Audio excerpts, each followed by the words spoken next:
Commencing the episode. Cowabunga, dude. I don't think you said that once. No, he fucking didn't. I wish he did, but I'm glad he didn't.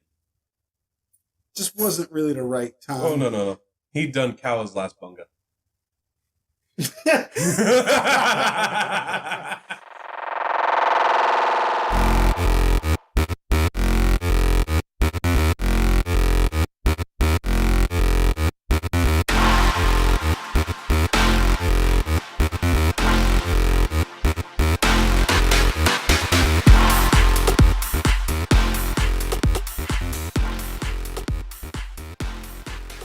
Welcome to the Fighting Couch Potatoes podcast.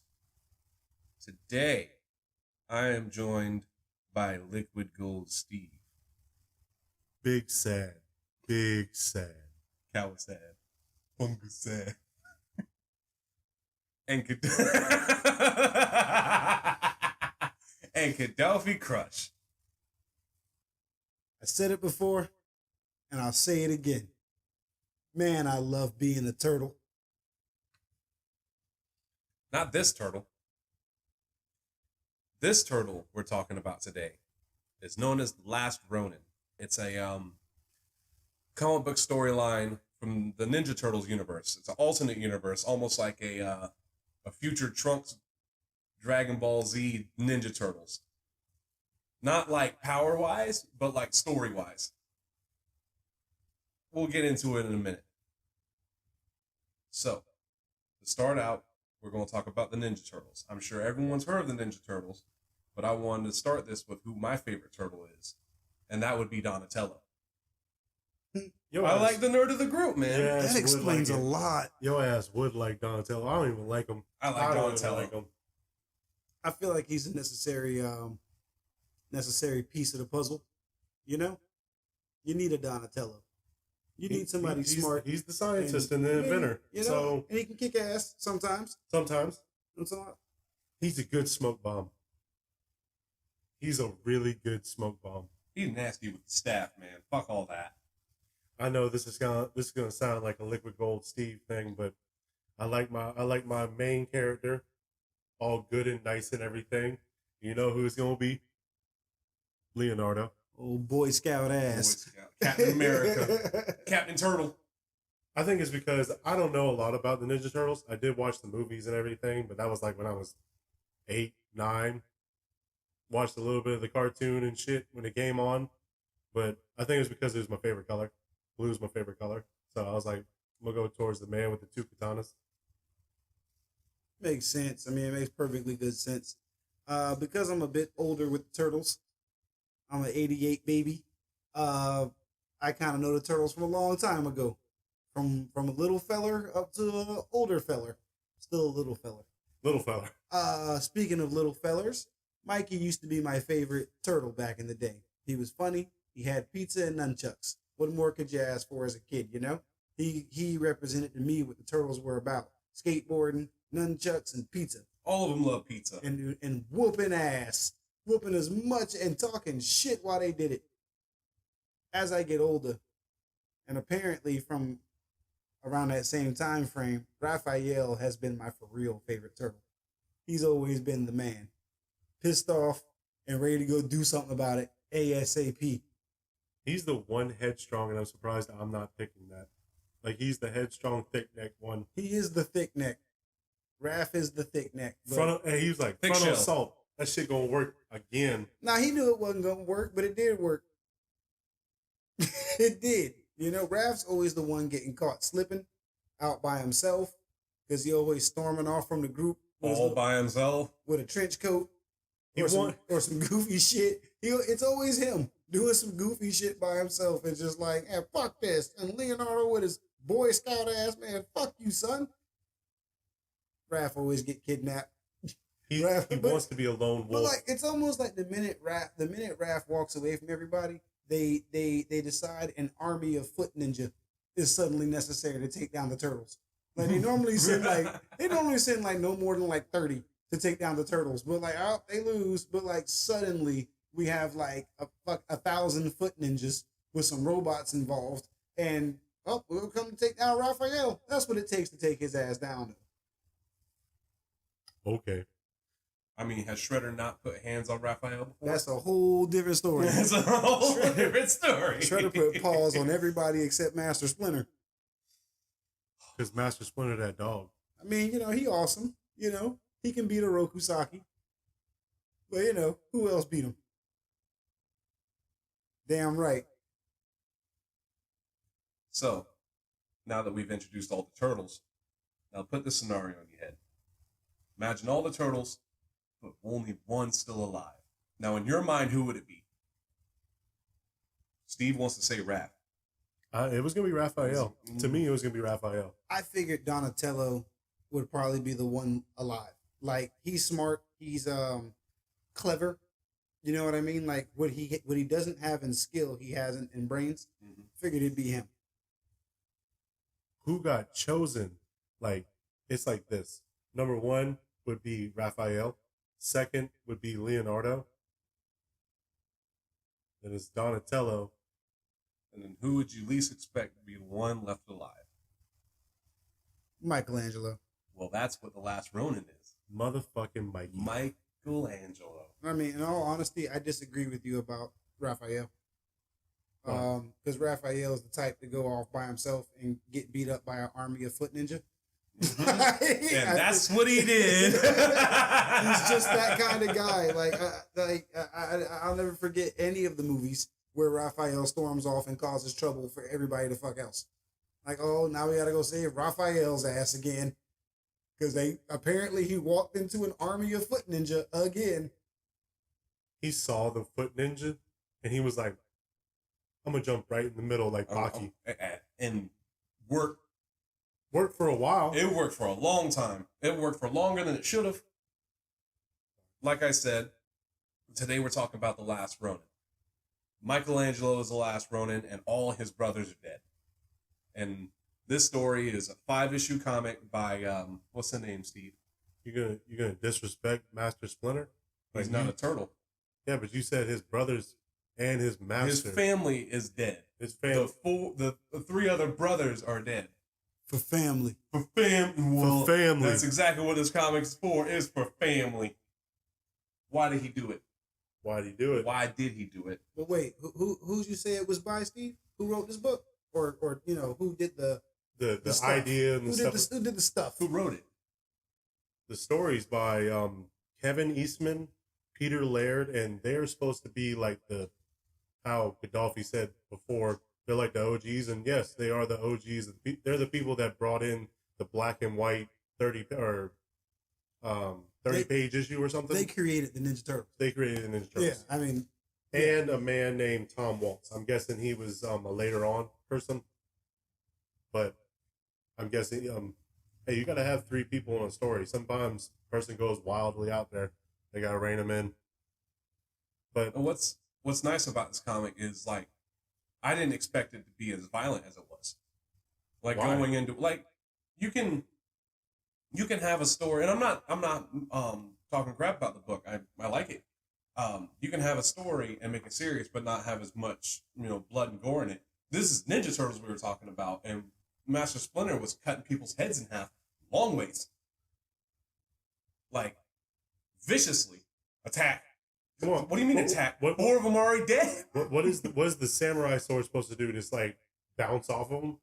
Not man. With Splinter like, come on, Leo man. holding it. But no, so like I was saying, this is a bad future, if you will.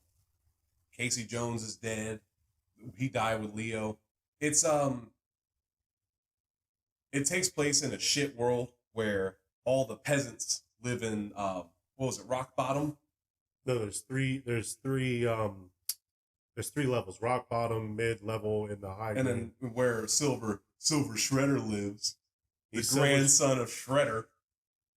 Like the whole time, it was showing you like everyone's living underground and the shit, and then when you go up, it's like future.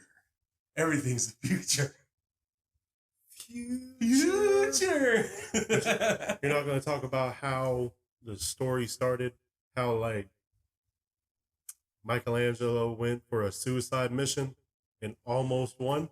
So he went for the grandson of Shredder and then fell out of the building. I mean, worked his way up the whole thing like Batman. And at this time in the book, you don't know it's Michelangelo. You just know the turtles are dead. No, you don't know the turtles are dead. Well, if you know the spoiler, yeah. But there's one turtle. He's wearing a black mask. And he's wearing a black mask, red mask that is showed in the fucking cover art. But he's sneaking through the Foot Clan's major base, trying to kill Silver Shredder. And you see the three turtles behind him. They're talking to him. They're telling him, like, hey, there's people over here. There's people over there. What are we supposed to do? Shit like that. But you can kind of tell that they're, like, in his thoughts. Because they're see-through. So you know they're dead. You don't know that until, like, the second issue. Mm-hmm. Like, well, okay. I'll give you until he gets to the actual main boss fight. Mm-hmm. Because they don't show up after that. But it's just him. But in the shadows, the first issue, yeah, it looked like the turtles were still there. To me, it did. Kadawfi. They look like apparitions. They were drawn kind of and colored Away. kind Like, of I know kind of blue. Like they look like apparitions. Like from the giddy up, because of how the story opens with Michelangelo walking through like what the fuck was it, sewer? Was it sewer? Was it mud? It was sludge. Was it a river of blood? I don't know. It was a river of sludge. I don't know what the fuck he was walking through, but it was like, he talks about, like, it's not him talking about it. It's, I guess, his brothers. Because I read the page like 8 times, trying to make sure I understood how they were trying to tell me the story. Mm-hmm. And like, I felt like they were apparitions, like they were spirits. Okay. And to me, it just like felt like they were in the shadows, and like I knew I've known that they were dead in this story, but at the beginning it was like, okay, they might be in the shadows. Like it's just they're just off frame. Well, that's what I was thinking too. Like you said, when he was going through the sludge, and he's like, this isn't, this would be dangerous for humans. It's like, lucky we're not human and all that. It's like, it was off. It was specifically when he said, well, if you don't like it, you can just stay here. And it's like, we can't stay. We go where you go. Mm-hmm. And that's when it was like, okay, yeah, something's up. And they didn't even say it was Mikey, like until he got blown out of the building and April saved him. Well, April didn't save him. Okay. Casey Marie Jones. I think when the turtles would speak, when you would catch like Mikey speaking, and this just might be my familiarity with the turtles, just my difference in seeing it, I guess. When the turtles would speak, you could definitely see Leonardo's words, like something Leo would say. You could see the insults coming from Raph, and you can see kind of like the techiness stuff, the encouragement of like Donatello, because of the way they speak to each other. Yeah, it's you know different. What I'm saying? Like Leo kind of gives out orders, but like, I'm here for you, and Raph is like, I'm gonna bully you because like, come on, hurry up, fuck you, come on. And then like Donnie has always been kind of like neutral. Like he might jump your ass a little bit, but like not for real. He's always going to be generally kind, and Mikey's just generally aloof. Mm-hmm. Which that was like seeing the three voices and going like, okay, cool. I think I know which turtle's which. And then looking at them in the pictures, like I still think I know what, maybe this one's that one, that one. Oh, yeah. That one. Well, yeah, because they also, when they showed up, they had gray masks. Right. So I was like, I think I know which one is which. Just the way they drew them, and again, it might just be. I'm a big Turtles nerd, not nerd, but a big fan, I should say. So MattMatt, just move on. I didn't think the conversation was over. I'm sorry. I'm sorry. Like if you all had something to, I was invested in the story. I'm sorry if you had something you wanted. Like we can continue on with the first issue. Like we can still talk about. There's plenty to talk about here, man. Because like we just barely got off the second page here. Yeah. But he makes his way into the city, and like I was saying earlier about the 3 levels, he was in the upper level, because he's going straight for Shredder's grandson. Like he's out on a revenge mission. What's this dude's name? Oh, I know he's in a Roku, but Hiroko? Is it Hiroko? Hiroto. Because he was 16 when he got the Foot Clan's, like he became the master. And wasn't he working with Baxter? Yeah. which you didn't recognize him. The Foot the Clan Foot Clan was working usually with Baxter. usually works with Baxter. Only black guy in the whole show. Mm-hmm. Baxter Stockman. Mm-hmm. Yeah. The dude that looked like a robot when he blew up. And like, I mean, he used to be a white dude in the old cartoon. He's a white dude with red hair, and he turned into a big fly man. But you know, I seen that in Shredder's Revenge, because I didn't watch the old show. Like my experience was always like we were saying earlier, the movies, TMNT, the Michael Bay ones, the shitty slime toys that you got, that the slime got fucking everywhere. Yeah. Oh my god. The Gak. I never met Honeycutt. Now that is a character I have no fucking idea where he came from. I know nothing about a Honeycutt. Now that's not to say that like I'm the guru on Ninja Turtles. No, I was just I'm used to Stockman, Krang, Rocksteady, and Bebop, and Shredder.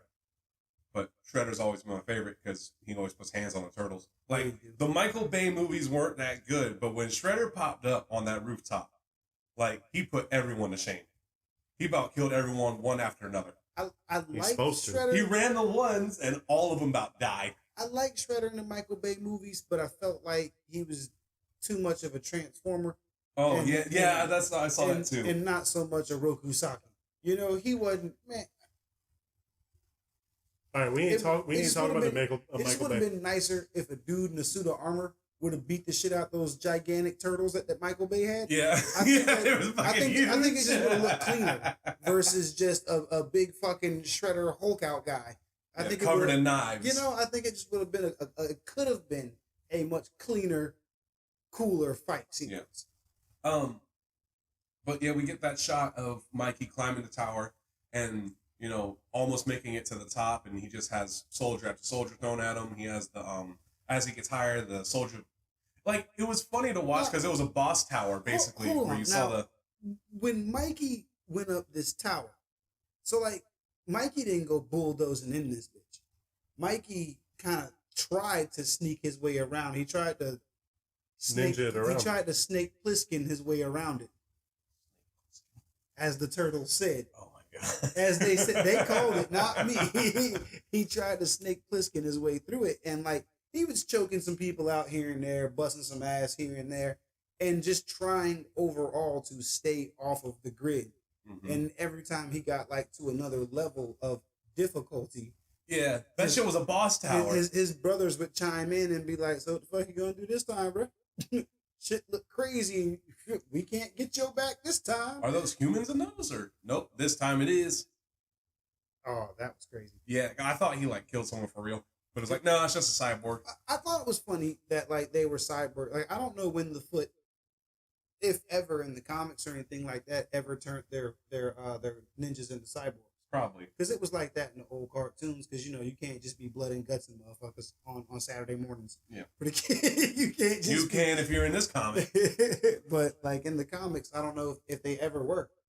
But I think that was interesting that they added them in this time, and you know things like the Mousers and stuff like that. Like this is my first time ever reading a Turtles comic ever, and I think it's cool. Like how much stuff I may or may not know about the Turtles is all smashed in right there, plus a bunch of new shit and a new way to look at the story. Steve, me? Yeah, you got something to say? No, just reading this comic book was an eye-opening thing for the Turtles. Like, because I said I watched the movies, but I was like real young. Watched the shows, and I was real young, so. Only knew 4 Turtles, Master Splinter, and fucking Shredder. Now there's Bebop 5. and Rocksteady. No, there's 5. They don't count. Not in our book. Okay, we're gonna continue on, but like just and then not having a what would it be called? Not an abstract, but a not off tone. Like it's only Mikey. It's not the whole squad. It's not like an original TMNT kind of like comic book. Are you trying to say like offbeat? Offbeat. Oh, okay. Yeah, it'd be like it's a what if. A spinoff or a damn. Yeah, it'd be offbeat. It'd be a what if. Like I think this is a what if. I mean, like what if all the turtles? I know. I tried to do a little research on it, like using YouTube and stuff and Google, but like mostly it was just people reacting to it, or like nobody really had like a nobody that I could find had a really deep take on this particular comic. It was just kind of like a very face value take on it. So, because I kind of want to know a little bit more just based on what's in this comic without having to go through a Turtles deep dive. Right? Are you talking about like what's going on through the world? Yeah. Like is the second, third, and fourth issues to me kept on. It felt like it kept on going backwards, like not backwards in a bad way, but it didn't explain most of this world. Like it's more futuristic. Mm-hmm. There's 3 levels to poverty. The Foot Clan pretty much run the street, New York. Yeah, they And won. they got the synthetic ninjas. They've got No, call them Singes. Singes. They got them Singes. And then they got the Mousers, Baxter's pretty much he's pretty much the law before you get to Silver Shredder. To me, he was whacked. But Hold 1 second. I'm very sorry. I'm very sorry. I forgot to finish my statement. The research I was trying to do, like the little bit that I did get out of it, most people were saying that like this is like the future of TMNT, like not like the spinoff the future or the what if the future, This but is like what we have. this is their future. Now I don't know how definite or how canon any of that is, but it's just what I kept finding. That's depressing. I don't think it's depressing because it's a new generation. Oh, it is a new generation. Well, that's the end. We'll get to that. Yeah, epilogue. Casey Marie Jones So- got 4 turtles that are mutants. So back to what Mikey was doing in the tower. Right. He makes his way almost all the way up, to get to the boss fight, and he gets thrown out of a window. He is By a big ass foot ninja. big ass foot I ninja. mean, a big ass foot ninja, like something bigger than damn like Toka and Razor. Mhm. That thing was big as shit. And like I thought the way they were gonna do this, like it would have been depressing, but I thought the way they were gonna do this when that happened, like because he hits the ground, like 100% hard, and I was like, oh shit, he's done for. And it's like, how did I get to this moment? That's what I was waiting for, and we kind of got that. But I thought that like we were gonna have the whole comic. He was gonna get back up and be like, 10 days ago. I ain't hear no bell. But yeah, so he falls out the building and someone comes out the sewers and saves his ass. And he wakes up in the family dojo with his brothers around him. But everything is way too good to be true. And then all of a sudden, his brothers are gone. And he's old again. And he's sad again. That was a really cool scene because, like, Mikey, wake up, we're going to be late. And he, like, finally, like, blinks his eyes. And he's like, who the fuck are you? That was pretty cool who he woke up to also. Because, like, just based upon what we're seeing, you can just kind of assume that everybody we know and love from the Turtles franchise is probably gone. Mm-mm. But when we wake up, we get to see April O'Neil. We get to see April O'Neil. April reminded me of Bulma. Like, that's where I got the Future Trunks thing from, was April was like 100% Bulma. Yeah, which I don't know when she got like that. She had to. I don't know when she got, like, I don't know how, like, again, in Turtles continuity, if she's been like that for a while or not. Because, like, I mean, they would always, like, she was always, like, around, like, in the trucks and stuff, and but I don't think she was ever, like, building it. But dude, she had 16 years. I know. She had to figure it out. She had 16 years to become Donatello levels of fucking amazing. Which Donatello had 16 years to become that amazing. So She was chilling with Donatello most of the time anyway. She did kick it with Donnie a lot. Before he went to Japan. Got a comic book. I'm not saying that like it's impossible. I don't know if it's been like that for a little minute or not with her, or if that's like a new character trait she has because of the Last Ronin. Yeah. But regardless, it is a cool character, Bulma Briefs-esque trait, because she does look like future Bulma with the jumpsuit and like she raggy. And one arm. Well, she's still wearing the yellow jumpsuit. Yeah. But that's still the shit. One arm, one leg. Yeah, one arm, one leg. Well, she had to give an arm and leg for her daughter. At least she didn't do it trying to bring her mama back. All right, we ain't on that. We talking about the Last Ronin here. Do you guys want to figure out why this story happened? Well, we're getting to that. So, Mikey wakes up in April's place. She starts cooking him breakfast, right? And then while she's cooking... Real eggs. Real egg. The shit that'll give you salmonella, apparently. So, while she's making breakfast, she calls for Casey. And Mikey was like, oh shit, Casey's alive too. Nope. Casey Maria Jones. I like how they introduced her on the street when Mikey stole her bike. Mm-hmm. I like that because I thought she was going to be something in that. I was like, that's Jones's daughter. Because like in the TMNT world, you don't say the word Jones without talking about KC Jones. Oh my god! You know what I'm talking about? Like you just like he's the only Jones in the whole damn show. And they made awesome. Sure of that. It's like, Jones, somebody stole your bike. He's like, motherfucker. And it's like, that's about to be Casey's daughter. I wonder who his mama gonna be. Mm-hmm. Who do you think? I mean, it should have been April. But it could have been somebody else. It could have been Shredder's daughter. Oh god. Karai. Oh god. It could have been. I mean, you know. Well, where was she at? Dead. You. But anywho. No, but like around this time is where you start to get the flashbacks of where the turtles are, what happened to them. You know, because some people were there for that shit. Like let's bring it back to where Raphael went. What happened with Raphael, Steve? What kind of foreshadowing? Where's Raph at? Where's Raph? Well, they went back in the story to tell where the other turtles were. There's a bunch of foot ninja, and they the whole team fought them. They got jumped. And Raph done what Raph does. He goes off and tries to one up everybody. Splinter got hurt. They were in a truce, it seems, with the Oroku clan. The Hamato clan, which is the Turtles clan, was apparently in a truce with the Oroku clan.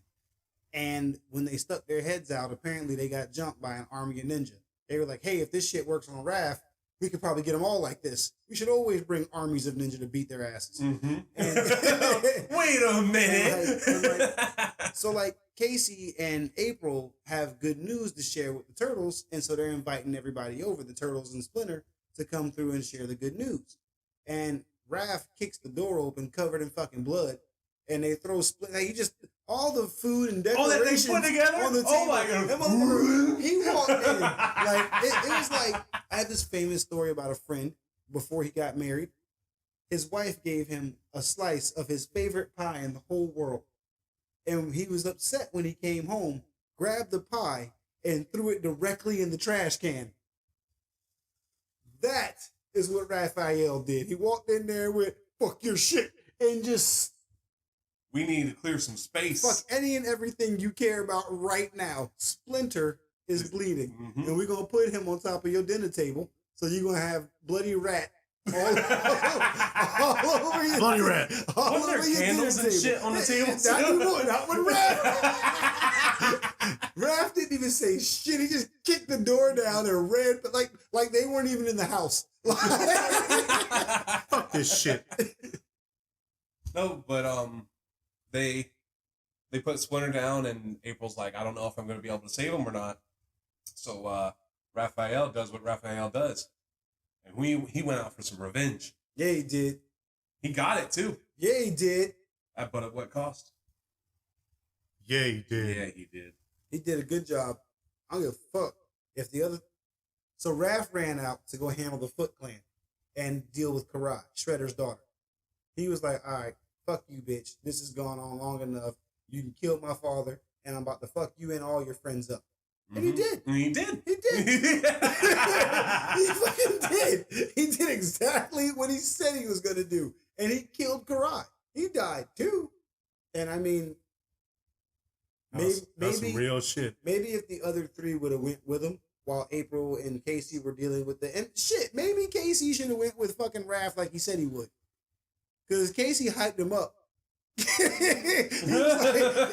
was like, we're gonna go fuck some shit up. Come on, Casey. You're damn right. And he said his little catchphrases, because Casey got all kind of sports catchphrases. And grab his hockey stick. Says his little shit with his little mask and his stick. He's like, let's go handle this shit. And then he's like, wait, guys, wait. Casey's like, well, maybe we should wait, Raph. Raph's like, nah, man, I'm already fucking jacked. We're gonna go. And he went and handled his business. Good job, Raph.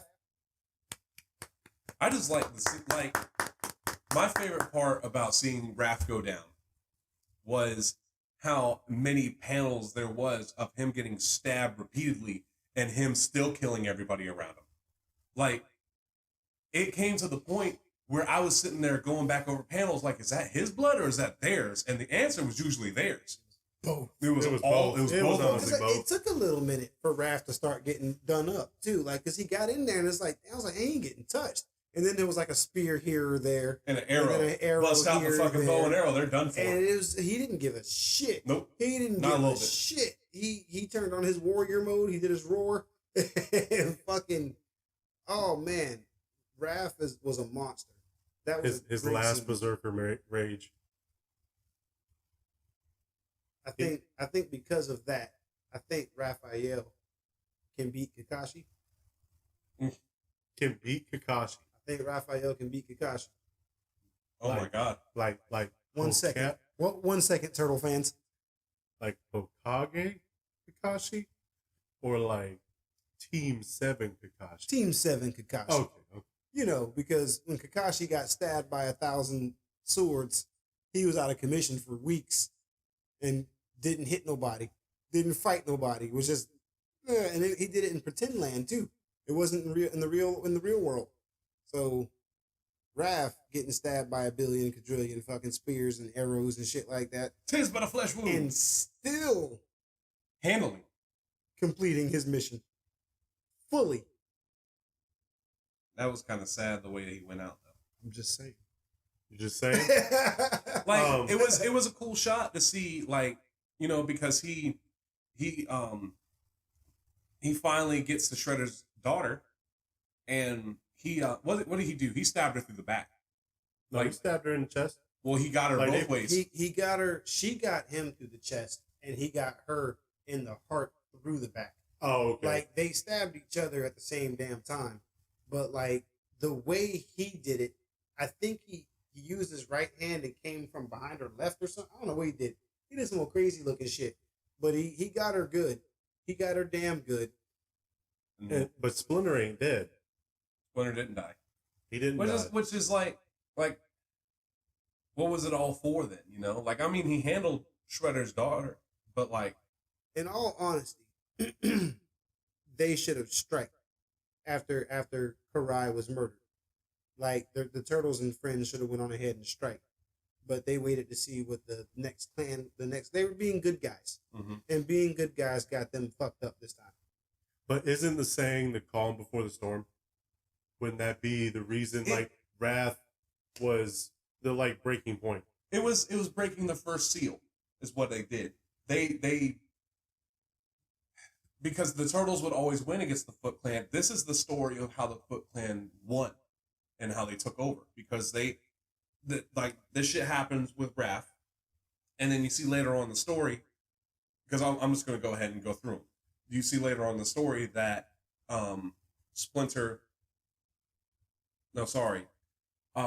Leo and Casey went to fight the Foot Clan, and then the fucking place blew up. And that's how you got the broken sword. Like that. They didn't go fight the Foot Clan. They were at their own base.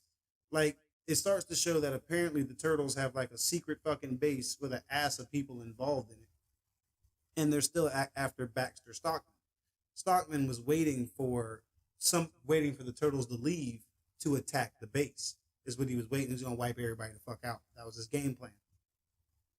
Donatello and Shredder, Donatello and Splinter, they leave to go for peace talks, because during the time frame, like I was saying, that they should have attacked right after that. During that time frame, after Karai dies, the Oroku clan names a new head, and they name Hiroto. The son. Hiroto? They name him. He's 16 at the time, and his first thing is, man, it's time for peace talks. Shit getting crazy. Tired of losing people. We're going to have some peace talks. And he convinced Splinter and the Hamato clan back in Japan that peace talks were the thing to do. We're going to have everybody come to Japan, and we're going to have like a whole peace ceremony, and this, that, and the third is going to be really awesome. You guys are going to love us. We're going to be friends. We're going to have pizza. Nobody had pizza. Nobody had pizza. Nobody brought that was the first sign of distress. Nobody had pizza. But like when they leave, and once they get out of range of like communications, not the Foot Clan, but Baxter Stockman attacks the home base of the Turtles. Mm-hmm. Just goes like an all out fucking assault, like fuck the police. We on this bitch. Let's go. Mm-hmm. And they end up Baxter Stockman, he's losing control of the battle that's happening. Like, they're starting to get their shit together. April's there. Casey Jones is there. Leo's there. Mikey's there. Mikey's there, and so is Honeycutt. That droid, that robot they have. I don't know. I don't know that guy, but apparently they need to save Honeycutt and keep him away from Baxter, because Baxter I guess created him or some shit. I don't know, but they got to keep him away from Baxter. And that's when Baxter kind of loses his shit and calls out the Mousers. For anybody who doesn't know what the Mousers are like these, they look like robot cat dogs, robot dog animal things. And they got a big mouth full of shredded teeth, and they're robots. They can shoot lasers sometimes. Sometimes they just run up and bite you. They look like little ankle biters. But they're like piranhas with feet. To me, they reminded me of like a remote C4. They just blow up. Apparently they can do that too. No, just for that battle. It was like, just get them all in there, we'll blow the fucking thing up. And that's what he did. He did a Predator level fucking explosion and fucking wiped out the Turtles base. Again, it seemed like April and everybody else, but it was really just Casey, Leo, and everybody the fuck else except for Honeycutt, April, and Mike. How Casey looked when he took off the mask, I was like, oh, something's not right. When he was bleeding out of his mouth, I was like, yep. Yeah, a lot of people did that shit in the like when the shit happened with Michelangelo at the start, when he gets down the sewers and he's about to kill himself. Like he's sitting there bleeding out of his mouth, and I'm just like thinking of that anime shit where it's like, I don't think I'm okay, man. Like, this is not good. No, Casey was not good. Mikey was like, I'll be okay. I'll just fall on my sword real quick. Casey's super powerful, by the way. I don't believe Casey is just a regular dude. He's not a mutant. Well, apparently, when you're exposed to it for a long time, your children can be mutants. You got to remember that when Casey first met them, Casey was an enemy, and he actually kind of put paws on Raphael. It's true. Who doesn't put paws on Raphael? Well, 90% of the Foot Clan. 90% of the other 10% slide and drive on his ass. The other 10%, they use his rage against them or some shit, rage against the wrath. Catch him while he's sleeping. He's sleeping with both eyes open. But Leonardo and Casey are both dead, and it's a very beautiful, sad shot. Like a nice panel. Nice, just a big panel. It looked like cover art, but it was a cover art and a big panel. It was just Leonardo's one katana and Casey Jones's the hockey mask. I thought that was a beautiful shot.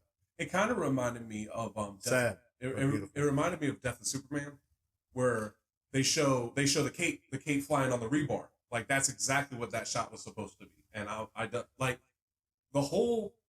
I can appreciate. I wouldn't say animation. It's not animation in this case. It's drawings, artwork. Like artwork. I can appreciate that because like Michelangelo looked old. The shit with the gore, like the realism of that. The big shots, like when Raphael was sinking, and you only see Michelangelo use one of his size when he's out doing work. that's where the other one is. And then, you know, Leonardo's broken sword, that's why it's broken like that. And then even with Donnie, and I don't think he took Splinter's sword. I know he took Donnie's staff. I don't think he took Splinter's sword. I don't think he had access to it. I want to know where he got the fucking Tonfas from. No, the clan that was Splinter's clan kept the staff and the sword. That's what they gave him, the ashes in his diary. Yeah, they gave him ashes, his journal, and both their weapons. But I don't like. Did he give him the sword? I don't think he kept the sword, but he gave it to him. I'm guessing he put it as like a headstone, like a ceremonial. Yeah, probably. Because he even said that was an ornate sword until shit popped off and he took 3 motherfuckers' heads. Oh my god! Let's talk about Let's talk about how we lost the rest of the family. The family. April and Mikey get together, but and first, Michelangelo needs to get to Japan and tell him what happened. You don't have one? Why would I have one? I was just trying. I don't have one. You gotta ask me these things. Don't just throw them at me. I don't have one. I'm still continuing on my. Go ahead. I thought it was gonna be about first, but it wasn't about first. But now. So after the explosion and Casey Jones and Leonardo is confirmed dead, April and Mikey have to get together and figure out what to do. April tells Mikey that he needs to get on the plane or a plane to Japan to tell what happened to Leonardo and Casey, to Master Splinter and Donatello. April didn't tell him to do that. Yeah, April did. They got together. He was telling April the story of what he did because he went. So okay, he just went. Okay, remember I kept walking. So the explosion happened at their base, the home base. Oh yeah, he was out of it. That's what he it was. was out of it, and what he did, the first thing he did was like, I gotta get to Japan. I gotta tell Dad and Donnie that shit's fucked up. Like, shit ain't really peaceful. Like these motherfuckers out here bullshitting. I gotta tell them quickly. And he snuck aboard a plane, and he was telling April all of this. Like April was asking what happened, and from his perspective, he was kind of just going through each of the details about what happened that he can recollect. My bad. I thought they got together, but yes, I remember him saying that he was kind of out of it most of the time. That's why when he went on the plane, he was pretty much asleep. He didn't die. He hibernated. Basically, his body wouldn't die, but he's cold blooded, so he just slept through it. Well, it's also made mention that Mikey, the mutagen in his body, is like increasing him. Mm-hmm. Like he's stronger, faster, better than he was when he was a kid. Mm-hmm. When he fell out that building, he mentioned to April, like, yo, I would have died back in the day. That would have killed me. Yeah. I don't know why it didn't kill him. She's like, dude, Mike, I'm no fucking doctor, but you've changed. You're a turtle, dude. You're fucking jacked, bro. Like you're gonna be here 200 more years. I like how they designed. I like how they designed the turtles. Because I don't like when they give them eyes because it looks weird for a turtle to have eyes. Oh man, that fucked me up in the entire comic too. Was when Mikey didn't have the mask on, or his brothers. He just had just green. I kind of like that because like you would sometimes get to see that back in the day, like once in a while. Yeah. And like it was always kind of surreal, like how goofy they looked without their masks. Mm-hmm. But I liked it in this one because you got to see like all the growth and damage on Mikey. Mm-hmm. You got to see widow, like or the crow's feet and shit. It was like kind of surreal to be like, damn, is this really Mikey? Like, damn. In this story, every time he talked, like you know how you have like a book voice or a comic book voice. You know, there's like if you look at Spider-Man or a Batman comic, you're gonna speak a little darker with Batman, and you're gonna speak a little. You talk like this. But I don't understand how Batman said that long ass word while with the smoker's cough. Discombobulate. Yeah, and when he left from the interrogation, he had to cough really hard. Sorry, Joker. Let me ask you again. But when I read the book, I didn't hear Mikey's voice from the kid show. I didn't hear that. I didn't hear him he wasn't laid back and the surfer like a Michelangelo. Right. He felt like an act, like it wasn't just I heard Raph. just like an adult Raphael, but it wouldn't be Raphael. Just be like a darker Mikey. I felt like Mikey was a broken character afterwards. I feel like Mikey was like a harsh New Yorker when he came back. Like, I'm walking in. Get the fuck out of here. I feel like he was a little bit of that. But of course, a bit more gruff, you know. But I could also see his voice change, which is weird, when he would talk to Casey Marie. When he would talk to her, it was you could almost see him again, but then he'd remind himself he's the adult. This is April's kid. I'm technically her uncle. I got to be more responsive. Like, you could see him slip in and out of like being the adult Mikey and wanting to be the kid again. Because there were times that Mikey would just like, yeah, I get what you mean, but it was most of the time he was dark and brooding. He wasn't Batman dark and brooding. He just had some shit he needed to go do, and he didn't want his friends and family getting involved. Every single time. Yeah, Every single time. He just really, he was like, bro, he kept trying to tell himself that, like, man, they gonna fight with or without you, cuz. Hey, but hold on, we're about to skip a beautiful shot, and it's my favorite issue. It's the third issue of the graphic novel. It's called Blood and Snow. Mm. I thought it was a pretty place. That is a pretty place to die. That is a very pretty place to die. Anybody have any thoughts about this certain issue? Splinter went off. Splinter went the fuck. Splinter needed to die off panel. No, he didn't. Like the way he was going off. That wouldn't be satisfying. That wouldn't be satisfying because, like, for those of us who know how nasty Splinter truly is, I need to see an army jump Splinter the way they jump Raphael all the time. Oh my god! I need that every time. Give me that intensity because Splinter nastier than Raph. Much nastier. Do you think Donatello earned his stripes in that fight, even though he did die? I feel like no. Wasn't he stabbing people with his bow staff? He was after it broke. He was beating them to death and shit. But like, no. No. I feel like Splinter was going nuts and Donatello was a background character. You know why Splinter gave each turtle those certain kind of fucking weapons? Why? Why, Steve? Okay. For Leonardo, my favorite, he believed he was the only one that could give rights to kill or not kill. Those are the only really weapons that you can kill, other than those two sides that. I mean, Raph was fucking. But I mean, if you hit somebody in the head with a nunchuck or a bow staff hard enough, I don't know if you've ever been hit in the face with a nunchuck by accident. It probably hurts like a motherfucker. Oh my god! But okay, it's the really only like lethal looking weapon. But for sure gonna kill somebody. Right. He gave that right to Leonardo because he believed he was headstrong enough. Not headstrong, but mature. What's the fucking word I'm thinking of? Head on the shoulders, something like that. Mature. He was the only one that could be able to use those weapons. Honorable. Not honorable. They're all honorable. It's not honorable. With Donatello, because he's more of an easygoing, kind person. He's not going to kill anybody, so he got the staff. Michelangelo, he got the nunchucks because Splinter knew he could do it. Like he's got the most potential. You need skill for nunchucks, and he knew Michelangelo could do that. And Raphael has the most offensive weapon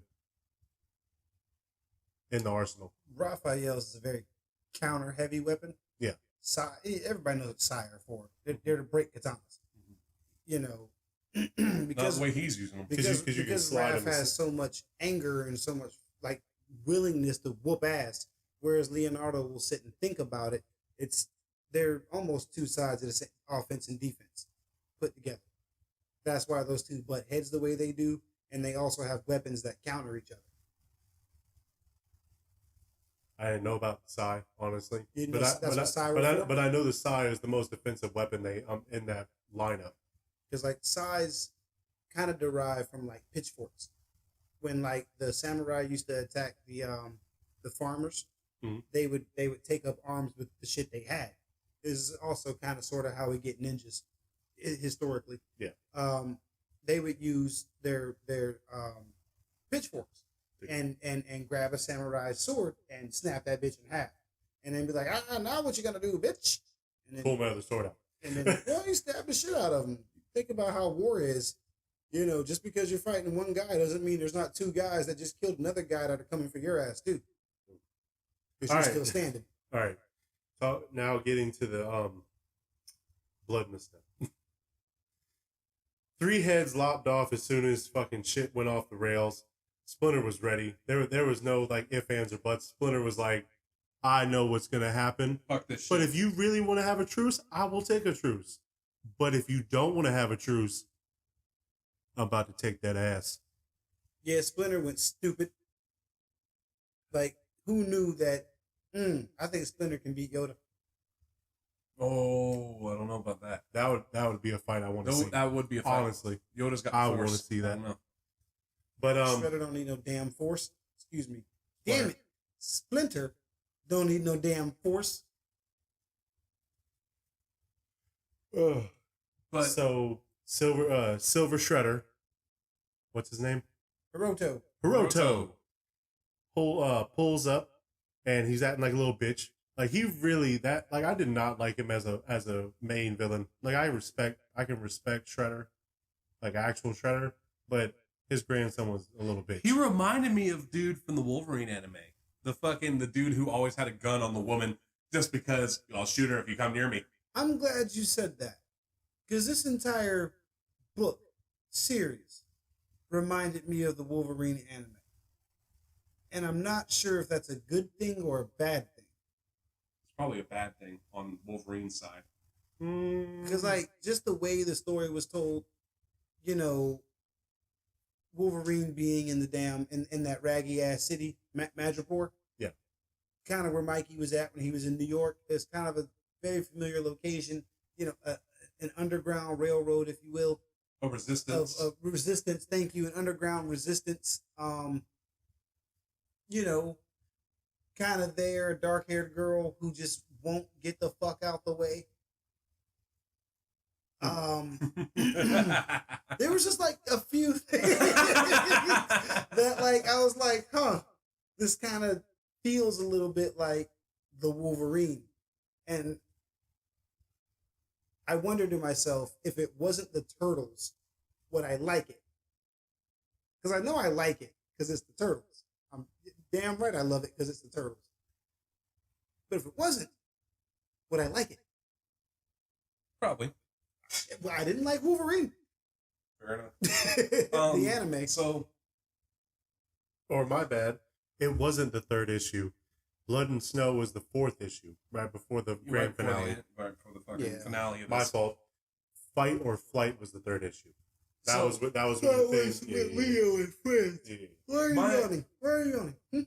Stop it. So, one of my favorite things about this comic, like, because we're approaching our final battle, like, Mikey decides to finally uncle it up and start training Casey, right? Because Casey's doing her thing and she tries to sneak up on him and they fight, right?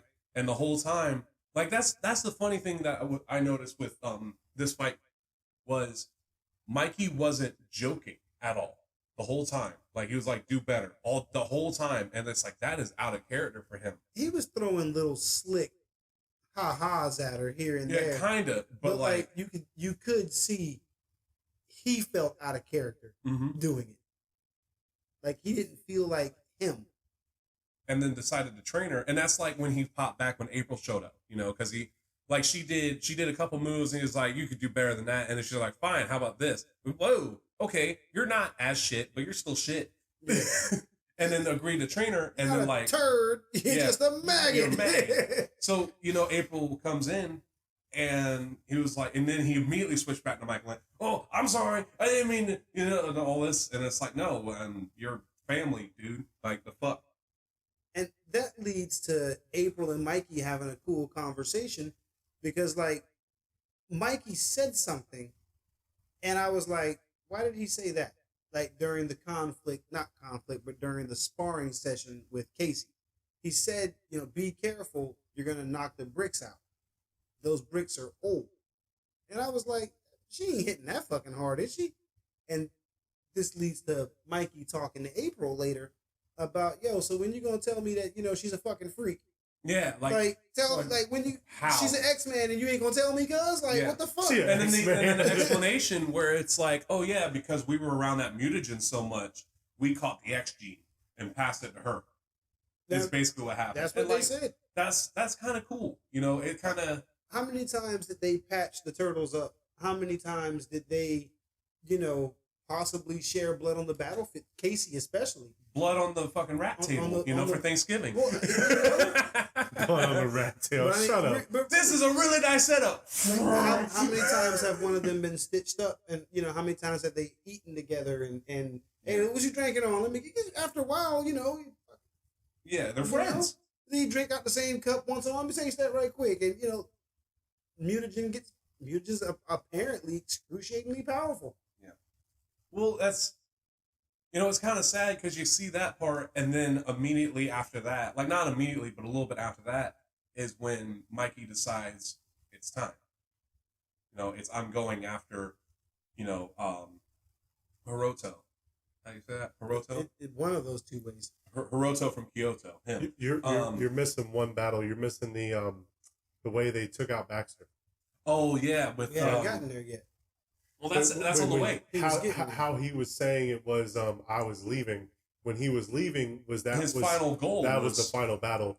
The one before it was when he was training Casey, right? And they started talking about. I thought Matthew was going to the last one. I thought Matt was getting to the part where April unleashed the arsenal. It was like, come on, bro. Let me show you what I'm talking about. I thought she was going to bring up the bus. I thought that's what I was. She brought out so much more than the bus. Yeah. So I was like, damn. That was like an anti-tank fucking vehicle right there. It's an anti-globe vehicle. But that shit was wild. Like, this is when we get into the beginning of the end, if you will, with, like you were saying, Baxter Stockton, because they were trying to wrap everything up, right? And the way they got Baxter had the worst death in the whole fucking comic. Like, that looked horrible. I don't think he felt it, but his ego felt it. His ego felt it. Didn't he get turned into what was that? He got turned into an explosion. He got dusted. I thought he got turned into something. No, he got Dragon Ball Z. He got when Piccolo finally started wiping people off the screen. Yeah, he got Vegeta. He got sent to the next dimension. Baxter Stockman got work. But they did it with they did it with the what do they call it, the floating eye thing? Honeycut. Honeycut's like, he finally gets up to Honeycut, and Honeycut's like, hey, I remember you, and then fucking so Baxter runs everything. It's his technology that is the entire city essentially. All the police officers are RoboCops. They're all Sinjas. They're foot Sinja cops, and all they can say really is Hulk. Yeah. All they can say is Hulk. But Baxter pretty much runs all those. He's the police. He's the government of New York. Because Hiroto was on top. So Baxter runs the next level of everything, and he runs all the security protocols. And when they blow Baxter's ass to hell with Honeycut, Honeycut also disarms all of the technology in the city. He disarms everything in the city. Essentially, shit starts off with riots and chaos, and it's like, before shit get real bad, we got to go ahead and finish this. Mm-hmm. Casey Marie Jones, mob mentality is about to happen. Everybody, all the resistance was starting to turn into a mob. But no, with this after the thing with Stockton, this is when Mikey actually storms the castle, and not sneaking in storms the castle. They never showed what he did to the foot soldiers, except for the big ones. It was just bodies on bodies on bodies in every single panel, and it was different floors. In thoughts, he would say, these foot soldiers there's some good ones in the middle of it, but they still got slid. Yeah. And then he even said, some are human, some aren't, and the foot plan's gotten soft because they were all human because the Sinjas had all been shut down. oh, They were all human. What it was is that like they had gotten soft, like you were saying, and they didn't have it in them anymore. Like he could see it in their eyes. They didn't really care. They weren't with it. This dude was out here putting motherfuckers' heads on a pike in the bed in the living room so everybody can see. Yeah. He got his revenge. Hiroto was fucking crazy. He was one of those. That was the captain. That was the old captain. He was one of those run of the mill, fucking let me kill my own soldiers, Darth Vader-esque.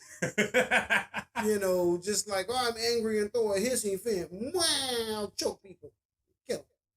snap. Yeah. Hire another one. It was like, I mean, why? Why would you do that? Shredder wouldn't have done that. How was his final battle though? Final battle. With old The final battle, like Silver Shredder. Man, I saw that Shredder shit. I thought he was gonna be cool. T1000 Shredder. I thought he was cool, kinda.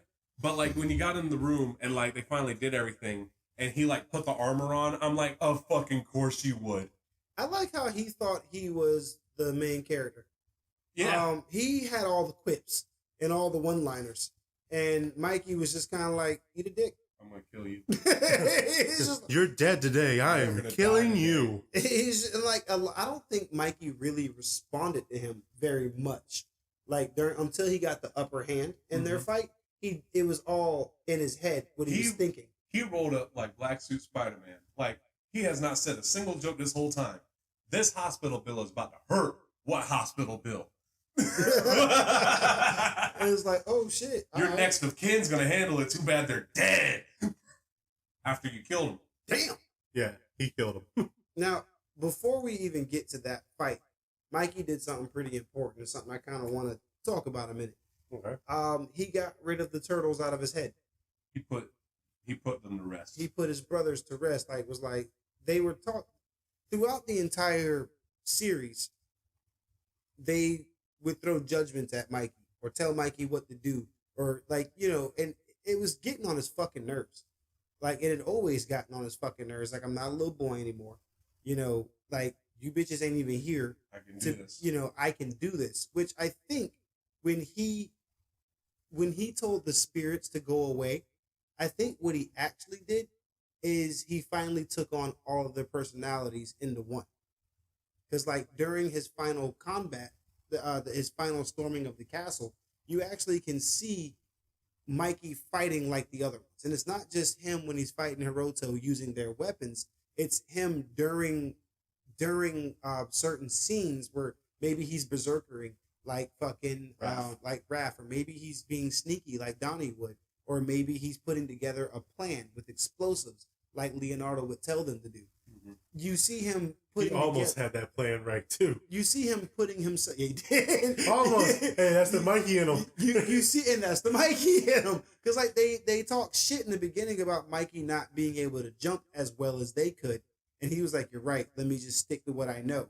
In this final stride of the book, you see him almost become every turtle and getting all the shit he couldn't do together. And then break out the tonfas. Because apparently if you hand Michelangelo some fucking tonfas, he gonna break some skulls. And that's what he did. He was like once he used up all his weapons, he pulled out the tonfas and it was like, oh shit, here you go again. And he got stupid. And it was like, I guess that's what the complete turtle would be like.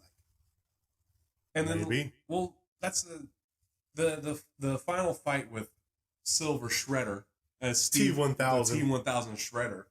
I like how the whole time, like you were saying, was he had the quips the whole time, right? Because Mikey was sitting there thinking, how do I get in his armor? Like he's like, this is what I need to figure out. And it's like, oh, I got a scratch and it healed. And he's like, oh, self-replicating. I can get past that. And then he finally fucking stabs him through the hand. And like the whole time, the guy's thinking he's a god, right? And as Batman said, or not Batman, who was it? Fucking Thanos, all that for a drop of blood. And it's like, yeah, but he made you bleed. Ah, Or even better, Predator. If it bleeds, then we can kill it. which is true, which is very true. Because under all that T-1000 is a soft, squishy man. And he proved it. Yeah, he did. Apparently, his water, my only weakness. Yeah. Oh! This shit turned back into a cartoon at that No, point. man, like that was doo doo. They were literally sitting in doo doo. Well, the sludge, man, the whole time, like the whole thing where he used this is for wrath, this is for all that, right? And then like he pulled out the nunchuck, he pulled out the fucking nunchucks. I about lost my mind. I'm like, yeah, beat his ass, beat his motherfucking ass. What was that? Whoop his ass. And then like he got rid of those and just used his fists, and like he gave him a beat down almost like Batman did in the Dark Knight Returns, the Frank Miller one, where he like put the mutant leader in the fucking dirt. Like, and then the mutant leader was like, "Ha! Guess what? Explosion!" Predatored himself, and then like he got both of them. It's what the cool kids do. Mikey knew it was a suicide mission. Mikey didn't care. He didn't care. Mike wanted to go. He didn't want to be there, man. You know, but he had shit to do. He was done. You know, he didn't want to, which I think is kind of sucks. Because I think I would have liked to see a story arc with him and Casey and April. Like he's Splinter. Yeah, like I would have liked that, but the way they left it, I think is pretty cool. Like the last couple panels of the series, Steve. You mean the epilogue? Before we get to the epilogue, I would like to talk about. I'm sorry, Mikey had his happy ending. Why do you always do me like that? Like I was gonna, I threw you a layup and you grabbed it and fucking slammed it at me. Like it fucking pegged me. Dodgeball. Bitch, we're playing basketball. Like, ah! I caught it. You're out. No, I pass it to you. Pass it right back to you. We would do this. No, like if you want to talk about it, it's just. I want to talk about how when he died, it was like a sad thing, and then he woke up to his brothers and Master Splinter and Casey, and they were fucking just in New York. It was home. It was crazy just how conveniently everybody was on the rooftop, and like I wanted to believe so bad everybody was conveniently on the rooftop on a bright sunshiny day where the turtles don't have to hide out. I wanted to believe it so bad. I mean, that's the ending he got. But yes, the epilogue. Casey Marie Jones has pets.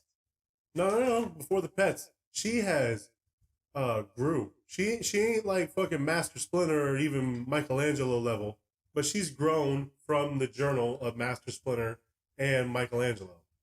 She's fucking got better, and she goes sees her mom. Shows that it's like a happy ending and everything, and she shows 4 new turtles. 4 little ass new turtles. And the test tube ass turtles. In the TRG tube. In the TRG tube? I didn't know. That's very important. That's the mutagen that transformed the turtles to Splinter. So she literally... She's remaking them. Better. Well, faster, stronger. You know, she got to do it right or end up with Toka and Razor. Just saying. Fair enough. Just saying. Anyway. But, yes. So that's the Last Ronin. What did y'all think? Like, honest opinion, what did you think? Besides it following a lot of the same beats as the Wolverine anime, you know, even down to the big silver samurai ninja man. Fucking at right. The end, oh my god. Wait, why my everything except my head is covered? The good luck getting there. Good luck, yep. Besides that, I think it was actually a pretty awesome story. I think at the end of the day, it was pretty cool. My first Turtles comic. It makes me want to go know more. It makes me want to actually go dive in and who the fuck is Honeycutt? What has Baxter been up to? Where was Krang? Mm-hmm. Where was, you know, Krang was probably dead. Have they died by now? Did Krang go back to his dimension? You know, where's Rocksteady and Bebop? Where's Toka and Razor? Have they died by now? Where's the big crocodile feller? How come he didn't show up? The one that hangs out with the turtles. You know, there's a lot of people that I know show up in certain comics, but not all the. So it feels like this comic takes place with the old cartoon, like it's that future, the future of the old cartoon, and not the future of like TMNT's world and stuff like that. Mhm. It feels like my cartoon's future. Yeah. To me, Like the original, like what you're meaning is like the original authors, Teenage Mutant Ninja. like how their story would go. Like maybe the maybe Heroes in a Half maybe Shell. the TMNT like universe. There's like different kind of styles. Like there's Nickelodeon and all that other shit. There Like absolutely is. but like they could be, what's it called? Based off of the story by Kevin Eastman and Peter Laird. I think But maybe. but it's based off of it. It's not the actual thing. And then the original comic book creators made this Yeah, to say, hey, this is how it's gonna go. almost like they blended the two together. My opinion on this great ass fucking comic book. I ain't read a comic book in years, guys, and I thought it was a really good comic book. I thought the artwork was amazing. The snow and the blood and snow, Casey Jones's mask, Michelangelo looking at a blood moon, but Itachi did it better. April O'Neil having being a Full Metal Alchemist, she did it better. I like the book. It's pretty good. It's definitely worth the watch. There is Itachi did it better. So apparently, recently they announced that they are going to be making a game based off this book. And I'll tell you what, if the game is anything like the book, I'll give it a fucking shot. It's supposed to be, they said it's supposed to be like God of War, the new God of War games. Oh, I hope it's stealthy. I want to be Snake Plissken with Mikey. Plissken. They actually have a follow-up to these stories called The Lost Years, and it's pretty much how Mikey got badass. How Mikey sad. So it's like a prequel story. Pretty much. Did they? I meant to ask. Did they follow up on Casey Marie, or did they stop that story right there? I think they stopped that story. I don't know. Honestly, I want to continue that story. I want to get 16 years down the road with her, and like how great of a martial artist she may be. It's like if she truly can become Splinter levels of vicious, I'd love to see it. no, Splinter. Well, the mutagen's gonna grow on her, and it's gonna increase her as time goes, which is why Splinter was able to fucking Yoda motherfuckers out there as an old rat man. All right. Final thoughts? I thought that was the That final. was the final. I was just giving y'all shit. Anyway, so definitely check out The Last Ronin. Of course, we always recommend, if it is purchasable, to find it, unless you can find it somewhere else. We're not condoning the actions of your choices on the internet. As always, I'm MattMatt. I'm Liquid Gold Steve. And I'm Kadawfi Crush. And this has been the Fighting Couch Potatoes podcast. Don't forget to check us out on Spotify, Instagram, YouTube. Check us out. We drop some pretty funny memes once in a while. We throw off some clips on the show. With your support, our production is getting better and better every day.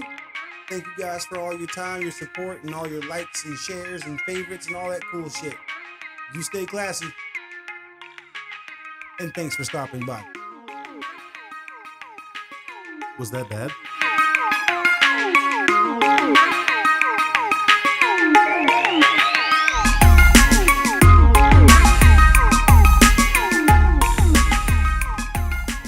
Cowabunga!